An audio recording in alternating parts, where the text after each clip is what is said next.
family, basically. So in order to the big misfortunes come onto the son of the family, usually like a way to be able to bring in lots of like good luck or good fortune was this concept of chongshi, which just means to get him married to a girl, so that the fortune and the good vibes from the marriage were able to blow away any kind of evil that befell the son. Now, the results of the chongshi often varied, but like that's basically the concept. Like basically the idea, like okay, he has an incurable illness. In his case, Jin Yuan's case, he has an incurable illness, so we have no idea what to do. So we're going to get him married so that so that the good fortune coming from the marriage, which is shi, chongshi means to like, in Chinese means to like be to wash with lots of joy or happiness, and usually like that's what a marriage implies. And so in this case, the good things from the marriage would be able to blow away all the negative air and the negative negative things that might be causing his illness. And of course, in real life, although this happened, it doesn't necessarily mean that it actually worked. And sometimes it didn't work. So in the end, you ended up with widow. Great, that's just wonderful. But like that seriously was what happened, and it's an interesting thing. But oftentimes it's just like, because chongshi has to be done hastily, so you had to find a girl willing to marry a sick young man, and so yeah, there was a lot of crazy things that could happen. And what happens if you marry the wrong kind of girl, and then your family's stuck with it because she was the widow of your son? There's a lot of considerations, but yeah, chongshi is really a kind of like a hasty thing oftentimes, and in this case it was done very, very quickly in Jin Yuan's case over here. So yeah, there you go. That's my that's your Chinese cultural lesson of the day, chongshi. So let's move on. Oh, and so she's just asking, and how about Jin Yuan and the new bride? Why didn't you call them out so we can wish them, congratulate them? Basically, is what she said. Even though Jin Yuan's sickness has gotten better, but he's still really weak.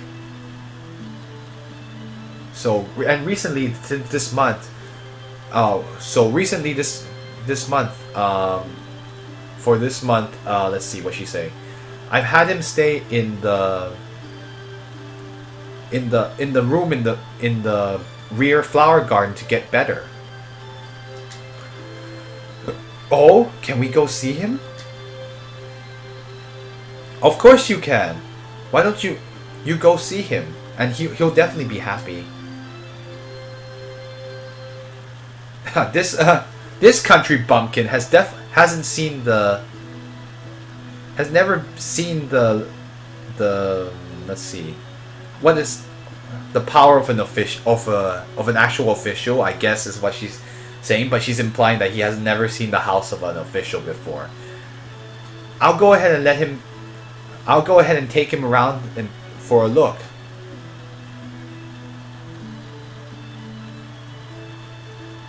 Haha. 你刘世伯为官. Oh, she's saying like he's like your uncle Liu Shibo is like doing his job in the official. Why would he ever need to show off his power or something? Well, some people have definitely never seen the outside world.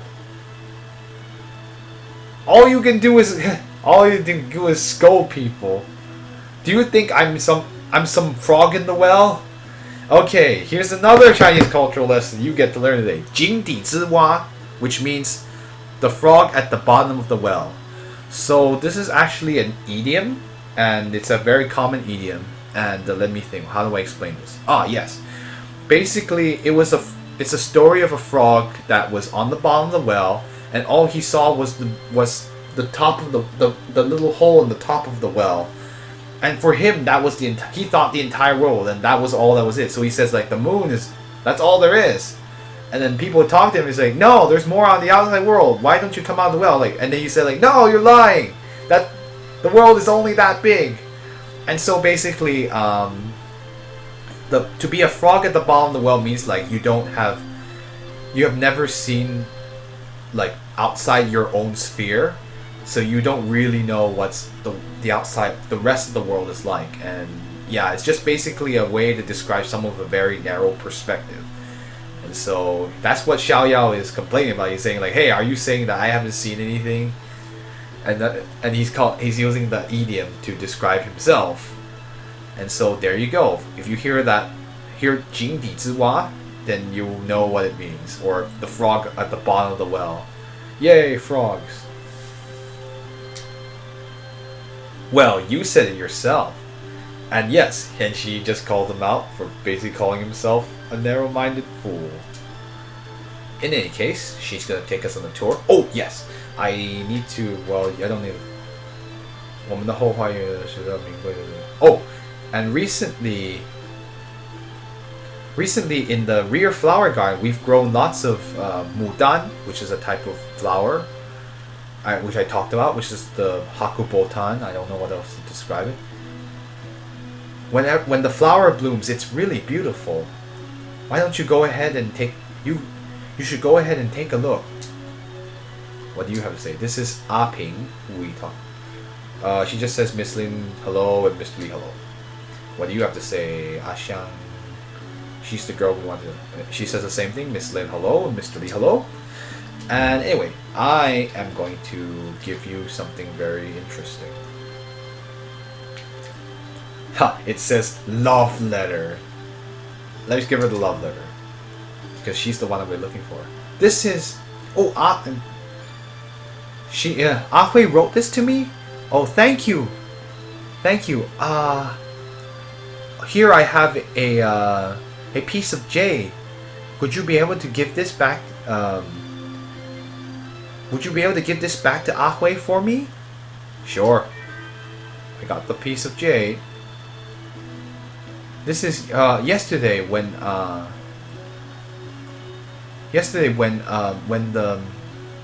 the mistress wasn't looking, he sneakily put it into my basket.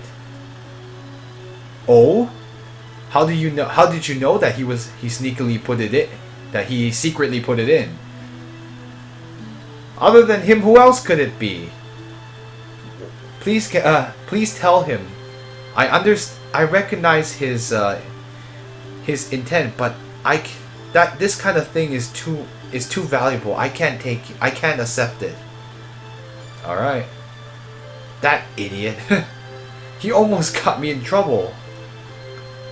The mistress found out.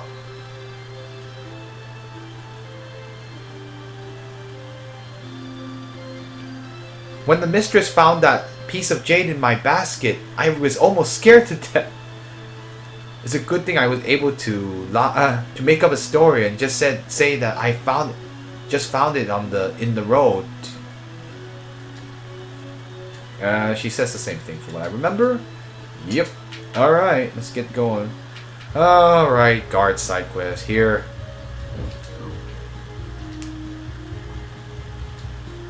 Oh, okay. Here, I'm supposed to give you the jade. Ah Hui. Here, have the jade. Huh? That piece of jade isn't mine. Wait, you weren't the one that gave it to Ah Xiang? Then who did? I don't know either. Shh. He says, shh. This talk, we can't let the mistress hear about it. Okay. That's Ah Hui, right? Oh, that's Afan? No. Here's the guy. Could it be? Here he is. Could it be that there's another person that also secretly likes Ah Xiang? Who could it be? It's probably... 上早朝去了. Oh, the master has went out in the morning and he hasn't come back yet. Okay.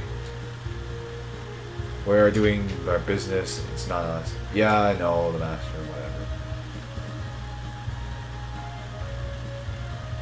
whatever. Let's see. Yeah, he's just saying it's strict. The rules are strict. What am I doing? Okay, I think it's him from what I remember. Here. Oh, that piece of jade.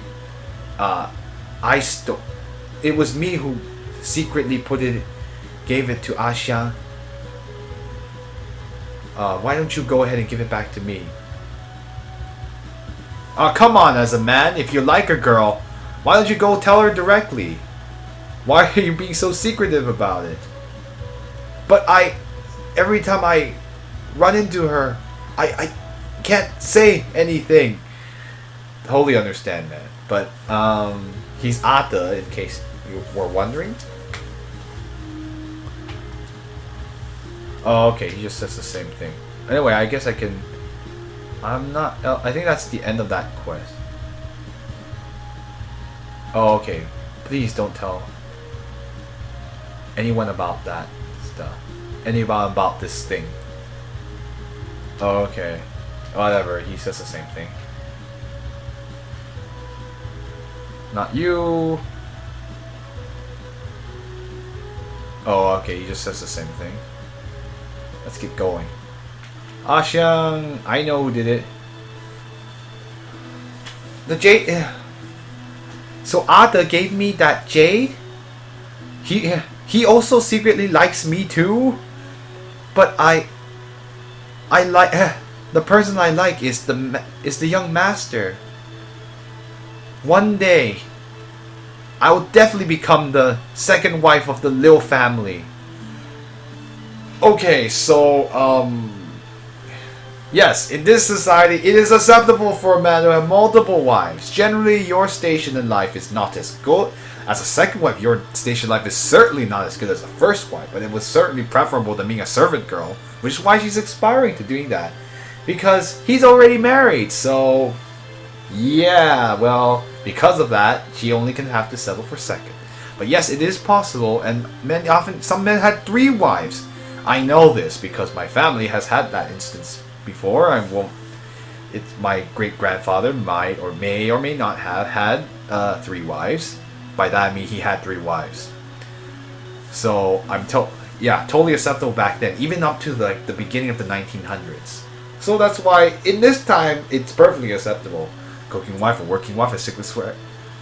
Yes, it's possible. And also sometimes a wife was added because if the first wife couldn't bear children, then she's not as revered, because obviously when you have a family you want to have children, and of course a son, you gotta have a son, and you also have someone to continue the family name. If you didn't have one, well, girls weren't as nice, because once girls, you're kind of having to marry into other families, so they're not able to carry your family name. So that's oftentimes if the first wife is barren, the second wife would have to be brought in. And yeah, that's one example. Otherwise, men are greedy, so they wanted to marry everybody, and they went with it, because why not? So yeah, in this society, polygamy only for men though. A woman cannot have multiple husbands because society is unfair. So that's just the reality of what happened back then. Anyway, so that's why she's aspiring to be a second wife. So anyway, let me get back to what she was saying. She says so please let them know. Please let them know, make them not, let them put those thoughts out of their minds. Oh well. Why can Tai marry the young master and I can't? With my appearance, there's no way I would lose to her. Geez, women are petty. Or aren't you petty? I guess if all you have are your looks, what else are you gonna do? She says the same thing. I think that's the end of that side quest. I get nothing for doing it. Whatever. You say the same thing. Oh, okay. I won't tell anybody. Ada, I won't tell. And Ahui, I don't tell you anybody. Okay, well that's the end of that side quest. Let's move on with my life.